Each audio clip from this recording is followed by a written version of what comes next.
కూలీ మూవీ అయితే చూశాను భయ్య.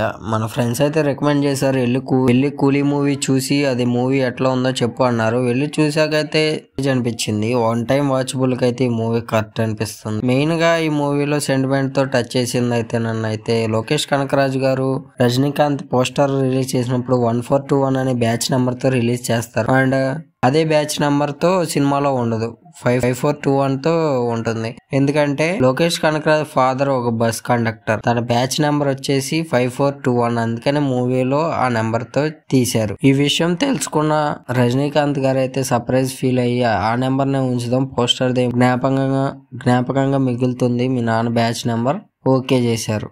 మూవీ చూస్తే రజనీకాంత్ గారి ఎంట్రీ అయితే నాకు చాలా బాగా నచ్చింది. అండ్ మీరైతే ఒకసారి కూలీ మూవీ చూస్తే నచ్చిందో లేదో ఒకసారి కామెంట్ చేసి చెప్పండి. నాకైతే వన్ టైం వాచబుల్ గా అయితే ఆ మూవీ చాలా బాగా నచ్చింది. లోకేష్ కనకరాజ్ గారు పాత సినిమాలాగా ఇది కూడా కొత్త పర్సన్ ని ఎంట్రీ చేసి ఉంటే ఇంకొద్దిగా హిట్ కొట్టేవాళ్ళేమో అనిపిస్తుంది. విక్రమ్ మూవీలో రోలెక్స్ క్యారెక్టర్ అదే సూర్య గారు ఎట్టా ఎంట్రీ ఇచ్చారు, ఈ మూవీ కూడా అలాగే సర్ప్రైజ్ ఎక్స్పెక్ట్ చేసి వెళ్ళాం మేమైతే. ఎన్టీఆర్ గారు మూవీ వార్ 2 చూడాలి, చూసి రికమెండ్ చేస్తా. మీరైతే చూసుంటే లైక్ చేసి కామెంట్ చేయండి ఎట్లా ఉందా మూవీ అని.